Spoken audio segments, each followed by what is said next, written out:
지금까지 제가 산상보훈을 연속적으로 설교하고 있는데 계산을 해보니까 12월 말까지 산상보훈을 마무리를 해야겠는데 산상보훈에 있는 말씀의 내용이 더 많습니다. 그래서 이거 어떻게 할까 하다가 중지해버릴 수도 없잖아요. 그래서 좀 중요한 거를 압축을 시켜서 하고, 그래서 끝까지 12월 마지막 주간에는 완전히 산상보훈을 끝냈으면 좋겠다. 그런 생각이 들어서 제가 오늘 세 번에 할 설교의 분량을 한 설교에다가 오늘 설교로 압축시키겠습니다. 여러분들 어떤 면에서는 정신을 바짝 더 차리고 말씀을 들으면 세 번 들을 설교를 한 번으로 압축해서 들을 수가 있습니다. 제가 저번 주일 설교에서 구약에 있는 말씀, 예수님이 율법과 선지자를 완성하기 위해서 왔다고 했는데 복습을 잠깐 해봅시다. 구약에는 세 가지 법이 있다고 했죠. 하나는 뭐예요? 의식법, 외식법, 제사법이 있습니다. 제사법은 어떻게 예수님이 응했다고요? 예수님이 십자가의 죽음으로 완성했다고 했습니다. 그래서 우리는 그 구약에 있는 출애굽기에 있는 거 그대로 할 필요가 없어요. 그 다음 두 번째로 시민법이 있는데 시민법은 폐지됐고, 도덕법, 세 번째 도덕법이 있는데 도덕법은 십계명이죠. 십계명은 영원한 법이다. 그래서 우리 예수님이 그러면 십계명을 어떻게 했느냐? 예수님 친히 행함으로, 직접 예수님이 그 도덕법을 다 행함으로 율법을 완성했습니다. 구약의 도덕법을 행함으로 완성하신 그 주님이 오늘 우리 천국을 갈 백성들도 여전히 도덕법을 행해야 됩니다. 십계명을 행해야 됩니다. 행하지 않으면 안 돼요. 그러면 하나님 법을 어기고 있는 거예요. 그래서 우리가 십계명을 행해야 되는데, 우리 예수님이 실제적으로 도덕법을 다 행했기 때문에 예수님이 그 도덕법 몇 가지를 행하는 그 어떤 경험이 있잖아요. 그 경험을 가지고 우리들에게 도덕법을 행하는 방법을 가르친 거예요. 이게 다른 거예요. 그저 구약에 있는 뭐 도덕법을 정리해 놓은 게 아니고 그걸 어떻게 행할 수 있을까, 잘 행할 수 있을까. 예수님 잘 알고 있는 거예요. 예수님도 그렇게 행했으니까. 그래서 특별히 도덕법 중에 십계명 세 계명은 굉장히 흔한 계명입니다. 우리가 흔하게 죄를 지을 수 있는 그 세 가지 계명을 오늘 언급하고 있는 거예요. 그래서 오늘 처음으로 여섯 번째 십계명 있죠? 뭐예요? 여섯 번째, 이 모르는 사람도 있어요. 살인하지 말라. 살인법에 대한 것도 언급하고요. 그 다음에 일곱 번째는 뭐예요? 간음하지 말라. 많은 일이니까 이런 죄를 좀 언급하고, 그 다음에 오늘 마지막 아홉 번째, 거짓 정인하지 말라. 이것이 거짓을 하나. 거짓말에 대해서 이 세 가지 대표적인 계명들을 예수님이 어떻게 하면은 구체적으로 이 말씀도 살 수 있을까 하는 것 측면에서 말씀하고 있습니다. 그래서 우리 예수님 직접 율법 말씀을 행한 그 경험에 의해서 너희들도 이런 자세를 가지고 살면은 반드시 도덕법을 행할 수 있다 하는 것을 우리에게 제시하고, 그래서 오늘 제목에 도덕법을 순종케 하는 주님의 방법, 그걸 우리에게 제시하고 있습니다. 그래서 우리가 예수님이 가르친 방법들을 행하면은 도덕법을 행할 수 있습니다.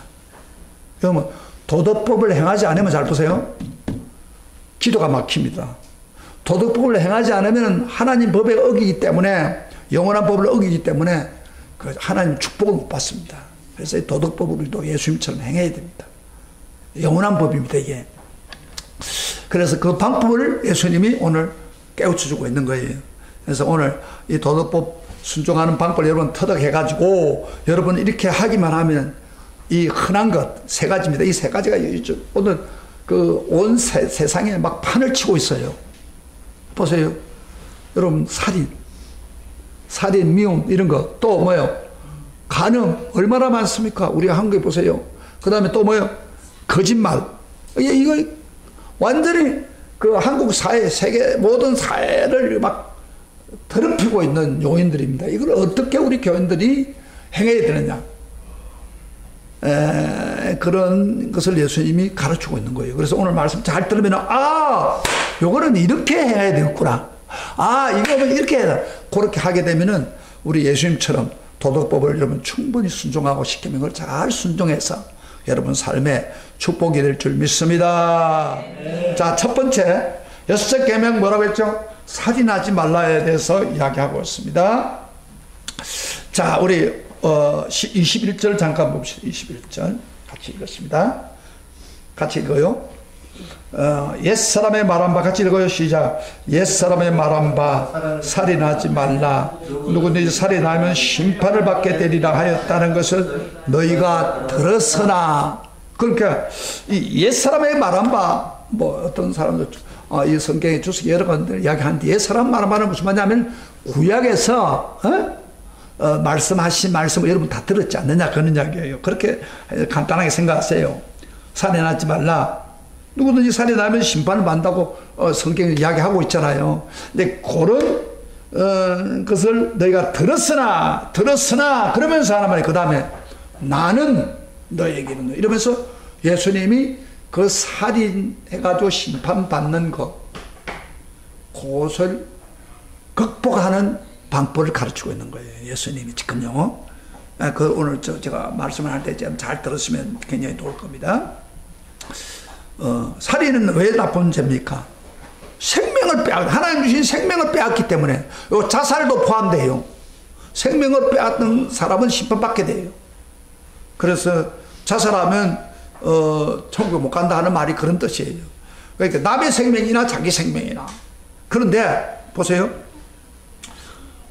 너희가 들었으나 심판받을 들었으나 내가 너에게 이르노니 하면서 그 살인을 하지 않는 방법을 구체적으로 말씀하고 있습니다. 자, 그럼 살인하는 죄에 빠지지 않으려고 하면 어떻게 합니까? 그 해답을 예수님이 말합니다. 22절 보겠습니다. 22절부터 보겠습니다. 시작. 내가 너에게 이르노니 행제에게 크게 읽어보세요. 노하는 자마다 심판을 받게 되고 행제를 대하여 나가라 하는 자는 공회에 잡혀가게 되고 미련한 놈이라고 하는 자는 지옥불에 들어가게 되리라. 이거 제일 중요한 핵심을 우리에게 가르칩니다. 해답을 가르친단 말이에요. 살인하지 않은 방법을 가르쳐요. 보통 일반적으로 계명에서는 살인하면 죄다 그랬지만은 우리 예수님은 살인의 동기부터 못하게 만든 거예요. 그게 해답이에요. 보지 않았도록 여기 우선 22절에 내가 너에게 이르노니 행제에게 노하는 자마다 심판을 받는다 했어요. 노한 자. 아까는 살인한 자가 심판받는데 이제는 노하는 자. 노한다는 것은 분노한다. 영어로 anger. 분노하는 자마다 심판받는다 그랬어요. 여러분요. 살인의 동기를 예수님은 미리 예방하고 있는 겁니다. 살인을 사람을 죽이게만 되는데 그게 죽이기 전에 그 동기를 지금 예방시키고 있는 것입니다. 여러분요. 남을 죽이는 사람은 살인한 사람은 아무 연고가 없이 이유 없이 죽이지 않아요. 안 그래요? 그러면 지나가는 사람 죽이면 그런 사람도 있지만은 거의 대부분 이유가 있습니다. 근데 그 이유와 동기가 뭐냐면 분노로 가득 차 있다가 한순간에 사람을 죽이는 거예요. 그래서 부부끼리도 벌써 잘 봐요. 부부끼리도 살인하는 경우가 있어요. 많지요. 심지어 부모까지도 이렇게 다 그 분노가 쌓여가지고 그 다음 폭발해서 순간적으로 사람을 죽이는 거예요. 그러니까 예수님은 그거를 해결하는 방법이 뭐예요? 먼저 분노를 다스리라 그 말이에요. 분노가 일어나기 전에 그 분노를 다스리고 분노를 극복하면 된다 그런 이야기예요. 예수님이 방법을 가르치는 거예요. 그 다음에 우리 그래서 노를 하는 자는 심판을 받는다. 마치 살인한 것처럼 심판을 받으니까 분노를 막아라 그런 이야기입니다. 여러분요, 미국 문화는 분노의 문화라고 할 수 있습니다. 미국 사람들은 화를 잘 내요. 감정이 폭발하면 앞뒤를 가리지 않아요. 그래서 그들은 제일 먼저 화가 나면 어디로 갑니까? 총을 들고 나갑니다. 그래가지고 막 쏴버린 거예요. 분노를 이기지 못하가 총을 쏴니까 한 해 동안에 미국에서 총으로 죽는 사람이 2만 명이 죽었답니다. 2만 명이. 그 학생들도요, 어디서 그 총을 자기들 마음대로 구할 수 있으니까 구해가지고 막 기관 단총으로 막 학생들 막 갈겨고 막 그래가지고 막 수십 명이 죽고 그러잖아요. 그 분노 때문에 분노. 평소에 가지고 있는 분노를 폭발하는 거예요. 그러면 미국 사람만 그러냐? 한국 사회에서도 마찬가지입니다. 한국에서도 살이 나면 막 시물에 크게 내잖아요. 그 배우를 조사해 보면은 바로 거기에 분노와 미움이 가득 차 있었다 이 말이야. 그래가지고 사람을 죽이는 거예요. 그래서 우리 예수님은 참 지혜로운 분이에요. 먼저 살인을 하기 전에 내 마음에 있는 분노를 다스리라. 그 분노를 가지고 있으면 심판을 받는다. 그래서 근본적인 동기를 먼저 없애는 겁니다. 할렐루야. 아멘. 그래서 분노가 없으면 살인할 이유가 없죠. 예수님은 아주 지혜로운 마음으로 우리에게 합니다. 그리고 이제 두 번째 또 그 말씀 가운데 22절에 보면은 또 뭐라 합니까? 좀 어려운 말이니까 좀 설명해 드릴게요. 행제에 대하여 나가라 하는 자는 공의에 잡히게 되고 미련한 놈이라는 자는 지옥불에 들어간다. 그런데 그 나가라는 말이 좀 어렵죠. 나가라는 말. 이거 뭐 그 나가라는 말은 그 당시에 쓰는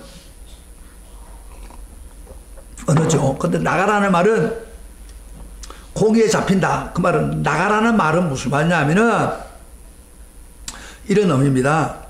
그 뜻이 욕설인데 일종의 머리가 텅 비었다. 빈 깡통이다. 너 머리가 왜 그래? 머리가 텅 비었거나 얼마나 기분 나쁩니까? 욕설이에요, 욕설.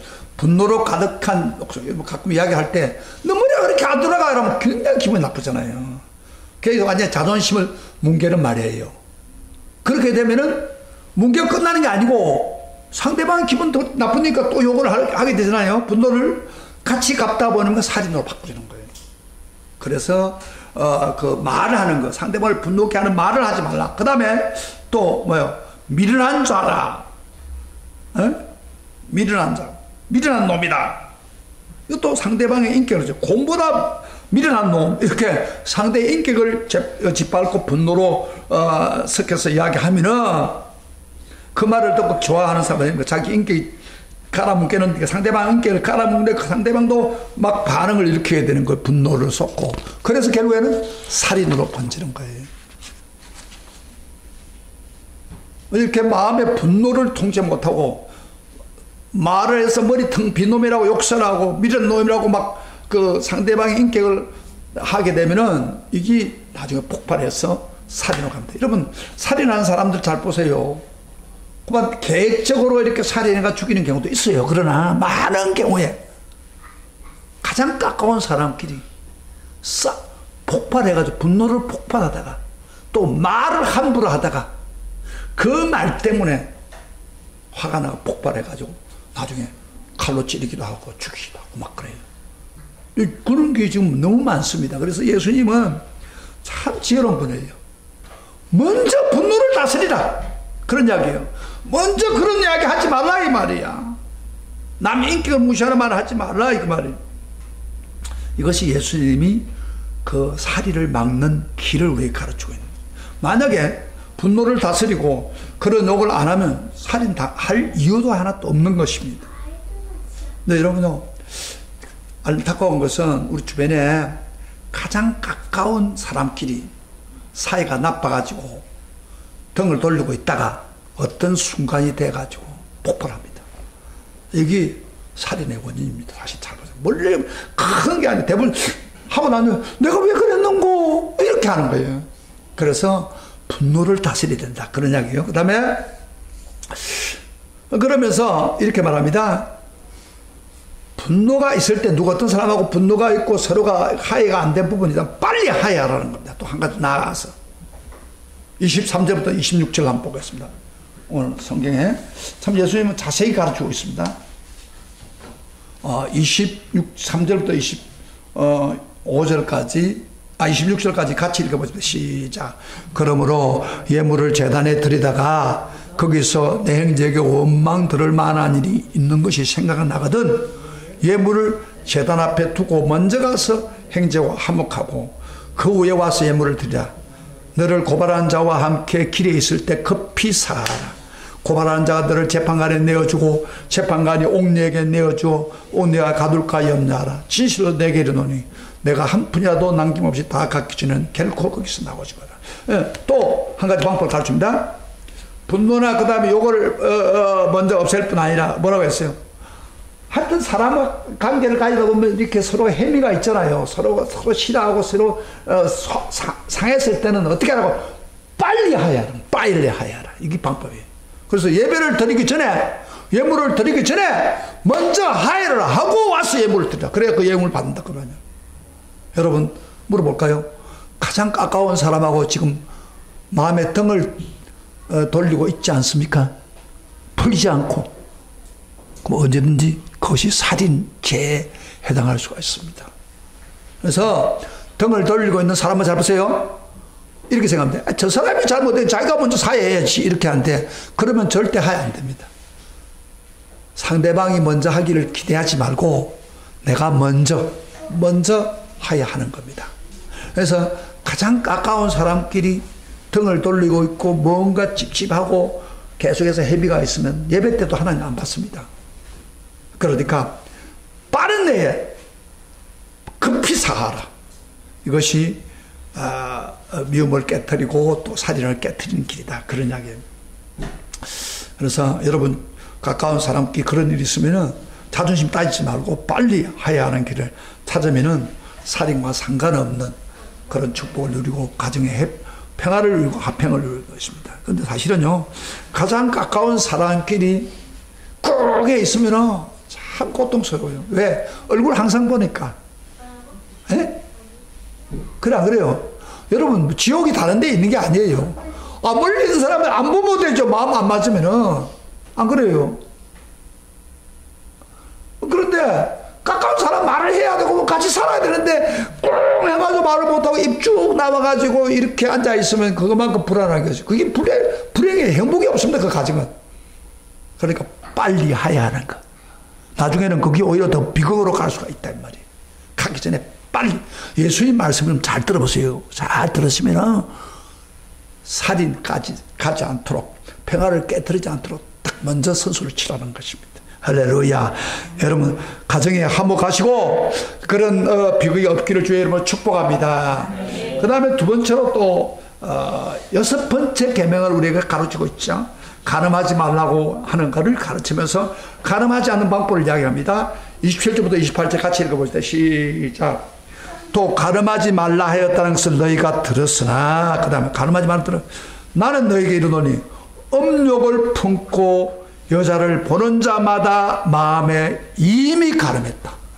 예수님 참 기가 막히게 합니다. 보통 우리가 음란하다 그럴 때 뭐예요? 몸으로 가지고 행동으로 옮겼을 때 남녀 같이 뭐 이렇게 나쁜 짓을 했을 때 음란하다고 그러잖아요. 그렇잖아요. 음란죄라고 그러잖아요. 그렇잖아요. 근데 예수님은 여자를 보고 마음속에 음욕을 품으면 이미 간음했다. 마음의 음란을 먼저 지적하는 거예요. 사실은 그렇죠. 여러분 사람이 음란해지고 그 성적으로 범죄가 생기는 이유가 어디서 옵니까? 어떤 마음에 그런 음욕이 넘쳐가지고 결국 그 일을 범하게 되는 거예요. 지금 오늘 우리 시대가 얼마나 성적으로 타락되어 있습니까? 어지럽습니까? 판을 치자가 아니라 간음이 만연하고 있습니다. 요새 성추행, 성범죄가 미투 운동이 벌어지고 이번에 동부 회장이 그 사람도요 옆에 있는 비서를 어떻게 해가지고 지금 그렇게 돈 많은 사람도 잡힌 거예요. 지금 미투에 걸리면 골치 아픕니다. 목사들 중에서도요 가끔 큰일을 하다가 그만 여자한테 걸려가지고 못된 짓을 해가지고 완전히 목회가 막히는 경우도 많이 봐요. 이 성적 범죄에 걸리면 골치 아파요. 진짜 골치 아파요. 평생 그거 따라간다 이 말이에요. 근데 그러면은 우선 예수님은 말씀하기를 음란의 행동을 하고 있기 전에 여자를 보고 음욕의 마음을 품고 있으면은 벌써 가늠했다 그래요. 예, 벌써 시작부터 짜놔버려요. 그럼 언제 우리가 음욕을 품습니까, 사람이? 언제 음욕이 일어납니까? 음욕을 막는 게 우선 음욕이 없어야 되는데 마음속에 음욕이 없어야 되는데 어떻게 됩니까? 자, 음욕은 어디서부터 시작되냐면 보는 데서 시작됩니다. 그래서 음란한 동영상을 본다든지 음란한 영화를 본다든지 음란한 물을 보면 사람 마음속에 음욕이 생기기 시작합니다. 여러분 오늘 사람들이 섹시하는 여자를 좋아한다고 그랬잖아요. 그러니까 아이돌이 나이가 어린 애들이 막 섹시하게 춤을 추고 이걸 남자들이 좋아가지고 막 하려고 그러는데 그것도 사실은요 성적으로 음욕하게 하는 유혹입니다. 그거 좋아할 것도 아니에요. 그거 자꾸 보다 보면 음욕이 생긴단 말이에요. 아, 목사인 저 자신도요. 그 혹시 그런 동영상에 어차피 어떻게 하다가 보게 되면 막 이상한 마음이 생기는 거예요. 이렇게. 이게 음욕한 마음이 생기는 거예요. 그게 별 수 없는 거예요, 이게. 그래서 예수님은 그런 것부터 잘라라고 말해요. 그래서 그렇게 범하기 쉬운 게 뭐냐면 그런 걸 보게 된 눈이 중요하죠. 눈이 그걸 보고 앉아있으면 그걸 음란해진다. 그래서 여기 뭐라 했어요? 그 다음에 그러죠. 29절부터 그러죠. 만일 내 오른 눈이 너를 뭐요? 실족케 하거든 내어버리라 그 말이에요. 눈이 그런 음란한 걸 좋아하면 눈 빼버리라 이야기 쉽게 말하면 눈이 없으면 그렇게 안 괜찮아. 눈 빼버리라 그 말이야. 근데 오늘날 그렇게 음란한 걸 보면서 눈 빼버립니까? 그걸 안 하니까 그 짓을 하고 있는 거예요. 예? 그 다음에 오른손도 백체 중에 오른손이 음란한 행동을 하는 거예요. 여기 다음 10조 같은 찍어내버려서 백체 중 하나가 없어지고 몸이 지옥에 던지 않은 게 더 유익하다. 그런 이야기를 하고 있는 거예요. 그래서 음란한 마음의 음욕이 생기지 못하도록 유발하는 것을 하지 못하도록 하는 데부터 시작하는 거예요. 그리고 또 음란하지 안 하게 하는 방법은 아내를 이혼시키지 말라고 그럽니다. 이혼하면은 여러분 이혼하고 나면 남자가 이혼하고 나면 멋대로 살잖아요. 같은 그런 일을 하지 말라고 말이에요. 계속해서 더 깊이 음란에 빠지기 때문에 31절부터 32절부터 시작. 또 일러스되 누구든지 아내를 버리거든 이혼 정서를 줄 것이라 하였으나 나는 너에게로 누구든지 엄행한 이유 없이 아내를 버리면 이는 그로 간음하게 하며 또 누구든지 버림받는 여자에게 장가드는 자도 간음하다. 그러니까 마음에 안 들어서 이혼할 수 있잖아요. 성격이 안 맞고 이혼한다고 하는데 성적인 타락이 아닌 한, 성적인 타락은 어쩔 수 없어. 그걸 잡을 수 없죠. 그렇지만은 성적인 타락이 아닌 한 가능하면 이혼하지 말라. 왜? 이혼을 왜 안 하냐면은 음란해지니까. 사람이 부부가 이혼해가지고 자기 부인이 있을 때는 그래도 부인 눈치 보고 사는데 부인하고 이혼하고 그러면 자기 멋대로 사는 거죠. 그래서 음란하게 되는 거죠. 그래서 음란의 기본적인 것부터 하지 못하도록 하나님 말씀하고 있습니다. 최근에요, 여러분, 하성군에서 10번의 살인사건, 여러분 아시죠? 하성군에서 10번의 살인사건을 잡지도 못해서 경찰이, 그래서 수십 년이 지나갔어요. 지나갔는데, 최근에 어떤 사람한테 그 DNA 때문에 발각이 됐잖아요. 10명을 다. 근데 이 사람은 대부분이 어떤 사람을 살인하냐면은 여자애들, 힘없는 여자들, 처녀들, 또 주변에 있는 부녀자들. 그 밤에 만나가지고 성적 범죄를 먼저 하는 거예요. 해놓고, 그 다음에 그 여자가 자기한테 얼굴을 이렇게 하면 자기가 그러니까 죽여버린 거예요. 죽여가지고 둥기를 때려가 죽여서 그 다음에 시체를 나눌 때. 이 사람이 수십 년이 지났는데 그걸 해결을 못했어요. 이걸 경찰이 무능하다 막 그랬는데 이 사람이 다 했다고 고백하잖아요 지금. 그러니까 시간이 지나면 범죄가 드러나게 되는데, 근데 우리가 한 가지 못한 것은 이 사람이 여자만 보면 이렇게 눈발 돌아가는 거 봐요. 여자만 보면은. 그러니까 그런 범죄를 하는 거죠. 안 그래요? 지나간 여자가 있으면 눈깔이 돌아가는 거 쉽게 말하면 내 눈깔이 아졌어. 미안한다만. 이렇게 음욕이 막 솟아나는 거예요. 그 음욕을 행하니까 기분 좋아하는지 모르지만 자꾸 하다 보니까 그러니까 이 여자가 자기를 계속 벗어가면 안 되니까 죽이버린 거예요. 그래서 살인까지 가는 거예요. 얼마나 무섭습니까? 음란이라는 죄가 이렇게 무서워요. 근데 오늘날 이 음란의 죄가 꼬마만 일반 상식적인 삶처럼 살아가는 거예요. 이게 완전히 세상을 변화시키는 방법은 먼저 음욕부터 없애라. 음욕을 근거하는 것부터 끊어라. 참 예수님이 지혜로운 분이에요. 그러면 뭐 음란해질 수 없죠. 그런 거 안 보는데. 그 다음에 세 번째로 이제 사실은 제가 이거 하나하나 다루면은 1시간을 설교해야 되지만은 아주 중요한 것만 딱 집었어요. 여러분에게 말씀드립니다. 예수님이 아주 그 천국 백성은 이런 죄에 빠지면 안 된다 그 이야기예요. 그 다음에 세 번째로 거짓에 대해서 이야기하고 있습니다. 9번째 계명, 내 이웃에게 거짓 증언하지 말라는 말씀을 확대시키고 있습니다. 오늘날요, 얼마나 세상에 거짓말이 판을 칩니까? 그래서 오늘날 뭐요? 누수도 가짜 누수가 있고, 거짓말이에요. 하나는 거짓말이에요. 가짜 누수. 그렇게 나타나고, 서로가 가짜 누수라고 그러잖아요. 근데 하나님은 거짓말을 굉장히 미워합니다. 그 성경의 시편 5편 5절에 보면은 주는 모든 행할 자를 미워하시며 거짓말하는 자를 멸하시리라 그랬습니다. 여러분, 거짓말은 어디서 옵니까? 바로 사탄에서부터 옵니다. 사탄이 요한복음 8장에 사탄은 거짓의 아비라고 했어요.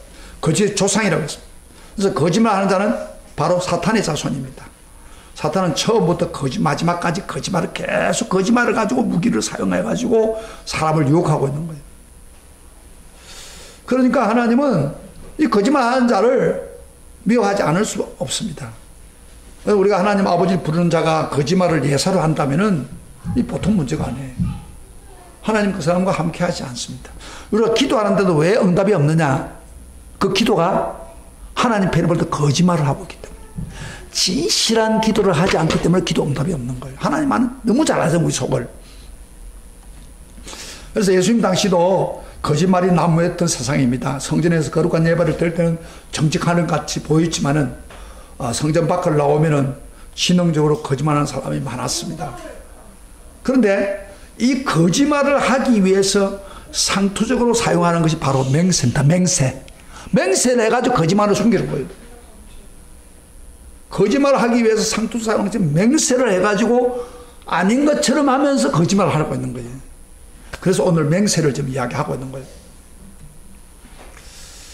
여러분, 원래 맹세하는 것은 좋은 겁니다. 원래가 나쁜 뜻으로 시작된 게 아니에요. 맹세시킬 때 구약에 보면은요, 신가가 문제를 넣고 상대방에 의심을 줄 때 맹세를 시켜가지고 안심시키는 경우가 있고, 시시비비를 가려야 할 경우에는 맹세를 통해서 이렇게 신뢰를 회복하도록 하는 일들이 많습니다. 예를 들면 출애굽기 22장에 보면은 하나님 맹세를 이럴 때 쓰라 그 이야기예요. 그 당시에 어떤 주인이 다른 데로 멀리를 여행을 가는데 이 양이나 염소들을 이렇게 맡길 데가 없는 거예요. 그러니까 이 사람한테 양과 염소를 맡깁니다. 맡기는데 그 양과 염소가 건강하면 되겠는데 양과 염소가 맡은 사람이 어떻게 관리를 잘 못해가지고 몇 마리 죽어버렸어요. 분명히 자기가 죽이는 게 아닌데 그 양이 죽었다 이 말이야. 그랬을 때 주인이 와가지고 당신 어떻게 양을 죽이냐고 하고 막 싸움하고 배상해 달라고 하면 골치 아프잖아요. 안 그래? 그렇죠. 그러니까 그때 하나님이 좋은 뜻에서 맡기는데 이 사람은 분명히 양을 죽이지 않았는데 양이 죽었다 이 말이야. 그러면 그때 맹세를 하는 거예요. 하나님 이름으로. 하나님 이름으로 내가 맹세하노니 내가 양을 절대 죽이지 않았다. 그러면은 그 주인이, 맡겼던 주인이 그 말을 그대로 믿고 배상을 요구하지 않고 그럴 때 이 맹세를 사용했습니다. 그래서 맹세는 나쁜 뜻에 사용한 게 아니고 처음에는 굉장히 좋은 뜻에서 사용했지만은 이 맹세가 나중에 나쁜 기능으로 바꾸진 거예요. 하나님 자신도요, 직접 맹세를 한 장면이 나옵니다. 하나님 자신이 아브라함을 바깥으로 데리고 나가서 하늘 배를 가리키면서 하는 이런 약속했죠. 야, 너희 자손이 하늘에 우르러 무백성을 배를 셀 수 있나 보라. 내가 이런 내 자손이 이와 같이 많으리라. 그렇게 약속을 했어요. 근데 아브라함이 하늘의 별처럼 자손이 많다고 하니까 쉽게 이해가 됩니까? 안 그래요? 저 허무맹랑하고 막 뜬구름 잡는 같은 이야기 아닙니까? 아브라함은 지금 자녀를 하나도 놓지 못했는데, 근데 그때 하나님이 아브라함이 믿지 못할까 싶어서 맹세를 했어요. 원래 맹세는요, 자기보다 더 높은 분을 이름을 가지고 맹세하는데, 하나님은 자기보다 더 높은 것을 이름을 존재를 가지고 맹세 못 시키잖아요. 그래서 하나님이 이렇게 말해요. 내 이름을 걸고 맹세하노니 내 말대로 내 자손이 하늘의 별처럼 많게 되리라. 그래서 하나님이 이름을 가지고 맹세하면서 하늘의 별처럼 많을 때, 그때 아브라함이 그것을 믿고 받아들인 걸 우리가 볼 수 있죠. 그 맹세는 어떤 면에서 보면요, 어떤 말을 확정하는데 굉장히 중요합니다. 긍정적인 측면에서 하나님도 이걸 사용했어요. 그러나 예수님이 활동하던 시대의 사람들은 이걸 악용했습니다. 맹세하면은 믿어준다는 사실을 이용해가지고 자기 주장을 관철하거나 약간 거짓 섞어가지고 사람들을 믿도록 하기 위해서 함부로 맹세를 한 거예요. 그런데 실질적으로 하나님 이름으로 맹세하려고 하니까 그 당시 사람들이, 성경에 이렇게 말하거든요. 하나님으로 맹세하면은 반드시 지켜야 되고, 지키지 않으면 하나님 그 값을 찾겠다. 하나님 자신이 그 값을 찾겠다고 그렇게 말합니다. 맹세를 할 때. 그러면요, 하나님 이름으로 맹세해가지고 못하면은 뭐요? 하나님 가만두지 않을 거란 말이에요. 이게 두려우니까 이 사람들은 하나님의 이름을 피하고, 하나님보다 크지는 않지만 그것도 상당히 크게 보이는 것을 끌어다가 맹세를 시작했습니다. 그래서 본문의 말씀에 나온 가운데 맹세를 이렇게 말하죠. 하늘에 걸고 맹세하고, 어떤 사람은 땅을 걸고 맹세하고, 어떤 사람은 예루살렘 성전을 걸고 맹세하고, 어떤 사람은 자기 머리를 가지고 맹세하는 걸 볼 수 있죠. 그렇죠. 자, 우리 한번 봅시다. 33절부터 36절까지 그 당시에 얼마나 거짓을 가지고 맹세에다가 잘못 맹세하고 있는 것을 보여주고 있죠. 다 같이 시작. 33절부터 36절까지 시작. 또 옛사람에게 말하마 헛맹세하지 말고 내 맹세한 것을 주께 지키라 하였다는 것을 너희가 들었으나 나는 너희에게 이르노니 도무지 맹세하지 말지니 하늘로도 말라. 이는 하늘의 보좌이며 하나님 보좌가 있는 곳이고, 땅으로도 말라. 이는 하나님의 발등상이요 예루살렘으로 말라. 이는 큰 임금의 성이며 내 머리로도 말라. 이는 내가 한 트럭도 희고 끊게 할 수 없다. 이게 무슨 이야기입니까? 그 당시 사람들은 하나님 이름으로 맹세하면 겁이 나서 해하는데 하나님 외의 것을 사용하고 적당하게 죄를 짓고 있는 거예요. 잘 보세요. 자기 거짓말을 이렇게 맹세를 가지고 숨기는 거예요. 그러니까 하나님이 이렇게 말합니다. 예수님 하는 말입니다. 하늘을 두고 맹세한다. 하늘은 바로 누구요? 하나님의 보좌다. 하나님이 계신 곳이다. 그 말이에요. 하나님이 하늘에 계시고 보좌로 역사하시고 있다. 하나님, 너희들이 하늘이라고 해가지고 하나님 안 계신 게 아니에요. 하늘 보좌로서 그곳에 거하시고, 그 다음에 그 땅을로 하지 말으면 발등상이다. 하나님의 발이 있는 곳이니까 하나님이 살아 계시기 때문에 하나님을 의식할 수밖에 없지 않느냐. 그러니까 그렇게 하지 말라 그 말이고, 예루살렘을 하지 말라. 큰 임금의 성, 하나님의 성이기 때문에 바로 하나님 이름으로 하는 것 똑같다. 그러냐. 머리로 하지 말라. 머리를 치게 하는 것은 하나님이 하는 거다. 이게 무슨 이야기입니까? 한마디로 말해서. 에? 하나님 외에 다른 거를 끄집어내가지고 헛맹세해서 거짓말하는 사람들 보고, 에? 그거 하지 말라. 그러냐. 하나님이 그곳에 다 계신다 이 말이에요. 할렐루야. 교회 이름으로 하지 말라. 교회도 하나님이 계신다 이 말이에요. 그것도 어떻게 거짓말 하느냐 그런 이야기죠. 그러면서 이렇게 말합니다. 37절에 마무리 짓습니다. 시작. 오직 너희 말이 뭐요? 옳다 옳다 아니라 아니라 하라. 이에 지나가는 것은 악으로 쫓아간다. 맹세하지 말고 뭐 옳으면 옳고 아니면 아니고 있는 사실을 이야기해라 그 이야기야. 왜 맹세까지 해가지고 거짓말을 거기다 감추느냐 그 말이에요. 동기가 순수하지 못하다 그 말이에요. 그렇게 지금 말씀하고 있습니다. 이게 좀 어려운 이야기지만은 맹세를 할 때에 맹세 안에다가 거짓을 감추지 말라 그 말이에요. 여러분 이게 무슨 이야기입니까 지금? 예수님이 이 맹세에 대한 그 당시 맹세를 통해서 거짓말하는 것을 보고 지금 바른 길로 가는 이 교훈은 바로 뭐냐 하면은 하나님은 한마디로 정직해야 된다는 겁니다. 맹세가 필요 없는 투명한 인격을 가지고 정직해서 살아야 된다. 그런 말을 우리 예수님이 하고 있는 거예요. 그러니까 아니면 아니고 옳다면 옳고 분명하게 그 이야기. 뭐 어떤 눈치 보고 절딱에 해가지고 맹세하고 적당하게 거짓을 감추지 말라 그런 이야기. 한번 여러분 질문 한번 해볼까요? 여러분 모든 것에 여러분 정직하고 정직하게 자기 자신을 자문할 수 있고 나는 정직합니까? 나는 정직합니까? 그러면 예 아닙니까? 두 가지밖에 없어요. 그런데 오늘날 많은 사람들이 이 정직하지 못하기 때문에 문제가 생기는 거예요. 여러분요 혹시 이런 질문을 할지 모르겠어요. 세상이 모두 거짓되는데 어떻게 정직하게 세상을 살아갈 수 있습니까? 그렇게 하는데 나 혼자 정직한다고 해가지고 살려고 하다가 손해보지 않습니까? 그런 질문을 할 수 있어요.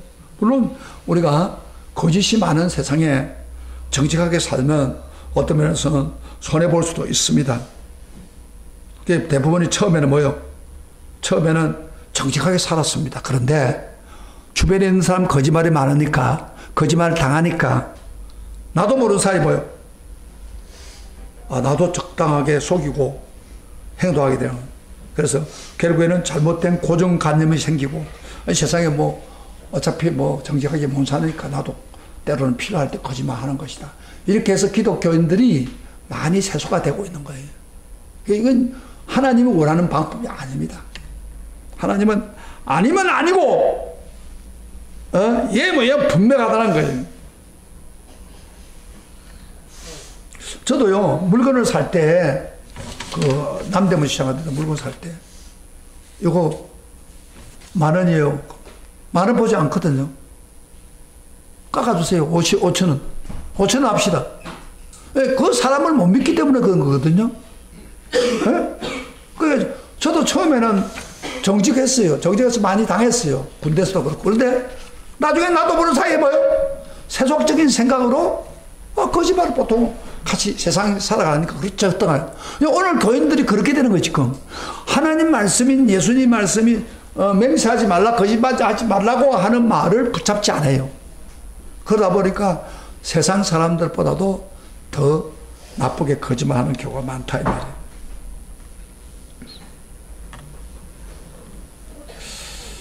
어떤 사람이 그런 교수가 그 서울대 교수가 3만 명을 대상으로 해가지고 표본 조사를 했답니다.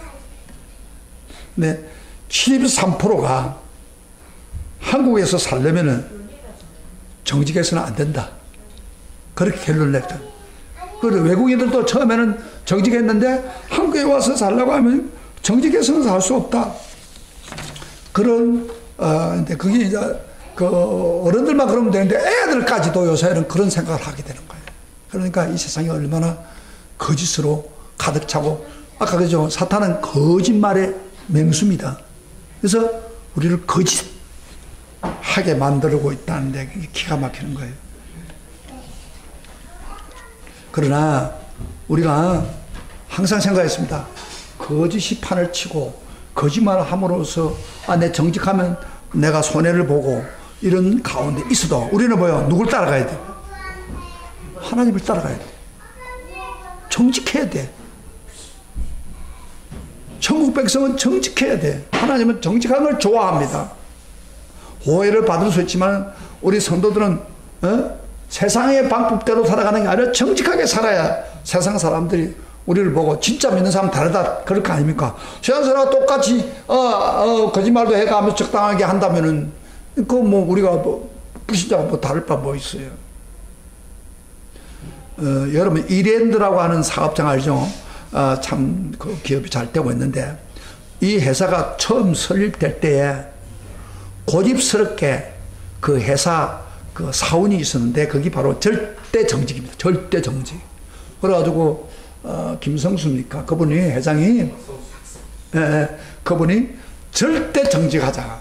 그래가지고 그렇게 회사를 경영하다 보니까 얼마나 회사에 문제가 많겠습니까? 세무사찰도 들어오고 노재원들이 분쟁을 일으키고 막 회사가 굉장히 어려웠던 일이 많았는데 그래도 끝까지 정직을 잡고 있으니까 하나님이 고난도 있었지만은 그 기업을 축복을 해줘가지고 지금 이랜드 같은 큰 회사가 된 거예요. 그러니까 우리가 정직하면 잘 보세요. 우리가 세속가 살아가는 것처럼 거짓말을 하면은 기독교인이 욕 들어먹고 사탄의 사로 붙들려 살지만은 좀 손에 나도 정직하게 살면은 하나님이 함께하는 거예요. 할렐루야. 아멘. 하나님 함께하기를 원하십니까? 아멘. 사탄이 함께하기를 원합니까? 아멘. 딱 한마디 뭐예요? 정직하는 거예요. 정직한. 좀 어쩔 수 없는 상황이 오더라도 정직해서 살아가는 거죠. 우리는 왜 정직해야 되느냐? 예수님의 제자이기 때문입니다. 예수님은 거짓말 했겠어요? 예수님은 이 세상에 계실 때 한마디도 거짓말한 적이 없습니다. 그래서 예수님을 이사야 53장 9절에 이렇게 말합니다. 그 입에는 괴사가 없었으니, 이 말은 무슨 말이에요? 거짓말이 없었다고 말해요. 우리 예수님은 절대 말을 부풀린다든지 진실로 왜곡한다든지 거짓말 하나도 안 했습니다. 그런데 우리가 정말 예수님의 제자를 한다면, 천국 백성이라면 아무리 고난을 당하고 십자가에 어려움이 있어도 정직히 살아야 되는 게 참 제자가 되는 길이에요. 이게 세상 법과 다른 거예요. 세상에 그런데 그런 소리 하지 마세요. 우리는 세상의 법보다도 하나님 법이 더 필요한 거예요. 실제적인 것 하나 이야기하고 말씀 마치겠습니다. 여러분 미국 사회에 그 닉슨 워터게이트라는 사건이 있었죠. 그러니까 닉슨 대통령이 거짓말을 너무 밥 먹듯이 하는 거예요. 그래서 이 거짓말이 증명되기 위해서 사건의 검사들이 나서가지고 닉슨의 말이 나중에 다 거짓말로 드러날 거예요. 그런데 그 닉슨이 대통령이 파면되고 난 후에 나타난 분이 한 분 있는데 그게 카트입니다. 카트 대통령은 선거 공약으로 이렇게 했습니다. 나는 절대로 거짓말 안 하겠다. 그렇게 해서 닉슨 때문에 뭐 거짓말에 넌들이 난 사람들이 정직하겠다고 대통령으로 전제하겠다 하니까 카트한테 투표를 해가지고 카트를 대통령으로 만들었어요. 그래서 카트는 참 믿음이 좋은 사람이에요. 정말 그는 정직하게 살았어요. 여러분요, 대통령이 되면서 나 정직한 사람 되겠다고 하는 대통령 없어요. 카트는 그렇게 하나님 앞에서 그렇게 했어요. 근데 대통령이 돼가지고 정직하게 하기 위해서 많은 노력을 하는 가운데 자기가 의도가 틀어져 가지고 오히려 나중에 무능한 대통령으로 비추었습니다. 그래서 차기 대선에서도 낙선을 했는데 정치판에는 정직이 통하지 않잖아요. 그렇지만 닉슨은 끝까지 전쟁했는데 오히려 그 무능한 대통령이라고 해서 패배를 당했어요. 그럴 때 이제 레이건 대통령이 됐는데 그때 그 레이건 대통령이 되고 나면 이제 패배하는 사람이 연설문을 하잖아요. 연설을 하는데 이렇게 했답니다. 카트가 대부분이 대통령이 되면 상대방이 앞으로 정치 잘하겠다 그렇게 축복을 빌어주는 거 아니에요. 그런데 이렇게 말했답니다. 여러분, 나는 절대로 거짓말하지 않겠다고 약속을 했습니다. 그것 때문에 내가 다시 대통령 자리에 설 수 없게 되었지만 지금 괜찮다고 말하지는 못하겠습니다. 그렇답니다. 지금 괜찮다고 말하지는 못하겠습니다 하고 서서 웃더랍니다. 무슨 이야기입니까? 나는 좀 사실 기분 나쁘다 이 말이에요. 기분 나쁜 거를 괜찮다고 이야기할 수 없다. 그건 거짓말하지 못하기 때문에 나는 거짓말하지 않겠다는 것을 이야기하는 거예요. 정직한 사람이기 때문에. 그래서 그런 대통령이 안 됐지만은 나중에 백악관 나오고부터 사람들에게 존경을 받고 세계적으로 존경받는 사람이 돼가지고 분쟁이 있을 때는 누구를 내세우면 카트 대통령을 부르는 거예요. 왜? 정직한 사람이니까. 그래, 이런 북한도요, 김정일이가 이 카트 대통령 붙은 것 같아요. 불러가지고. 그때 하야한 적이 있잖아요. 그 정도로, 아주, 그리고 나중에는 대통령이 못 돼도 그런 집지 주는 그런 일들, 그런 일을 하면서 많은 사람의 종교를 헤비타트 운동을 벌려가지고 세계를 누리면서 많은 좋은 일을 하고 있잖아요. 바로 이 사람이 진짜 신자가 해야 될 정직을 지키고 있는 거예요. 그게 나중에 종이 되는 거예요. 여러분요, 적당히 세상 방법을 한다면 세상을 다른 거 하나도 없어요. 하나님 함께 하지 않아요. 정직하지 않은 자에게 하나님 함께 하지 않아요. 하나님 다 보시니까. 여러분 안 봤습니까? 수십 년 동안 감춰져 있던 것을 하나님 드러내버리잖아요. 그러니까 우리 성도는 세상 사람들의 인기는 없을지 모르나 손해는 볼지라도 뭐요? 정직해야 됩니다. 함부로 맹세하면 안 돼요. 아니면 아니다. 되면 예스면 예스다 분명하게 이야기해야 된다. 이게 바로 우리 예수님의 제자이기 때문입니다. 제가 결론적으로 이 세 가지를 다 이야기하셨고 한번 다시 한번 해석해 봅시다. 말씀을. 살인하기 전에 뭐부터 하라고요? 분노를 제거하고 말을 조심하라. 그 다음에 음란한 행동을 하기 전에 먼저 뭐예요? 마음속에 음욕을 품지 말라. 음욕을 풀려면 눈을 가지고 음란한 물에 들어가면은 결국에 나도 똑같이 음욕을 품게 되고 음란한 행동을 하게 된다. 그걸 조심하라. 그 다음에 세 번째로 정직한 삶을 살아라. 그래서 맹세를 함부로 하지 말고, 아니면 아니고, 길면 길다. 아무리 불리해도 정직하게 살겠다. 여러분, 그렇게 살면요, 하나님이 함께 합니다. 그 기도를 듣고, 하나님이 함께 하면 모든 게 행동하는 거예요. 정직하게 살 수 없는 거 다 하나님 알아요. 그렇지만은, 여러분, 정직하게 살려고 결정을 하고, 카트 대통령처럼 살면은 하나님이 여러분을 쓰시는 겁니다. 아이고 목사님 어떻게 정직하게 살아요? 그렇게 하지 마세요. 하나님 믿는 사람은 그렇게 말하는 게 천국백에서는 그렇게 하면 안 돼요. 성경대로 살아야지. 우리 성경의 법이 세상의 법보다 가장 위에 있습니다. 그 성경 붙들고 살면 우리 하나님 책임지고 역사하셔서 인도하시고 여러분의 기도 듣고 역사해서 그 일을 하도록 도와주십니다. 그런 축복이 있기를 주의 이름으로 축원합니다. 예수님이 우리에게 가르친 세 가지 법을 실행하는 성도가 되기를 주의 이름으로 축복합니다. 아멘. 오늘 다 같이 일어나서 우리 정직한 찬양 하나 부르고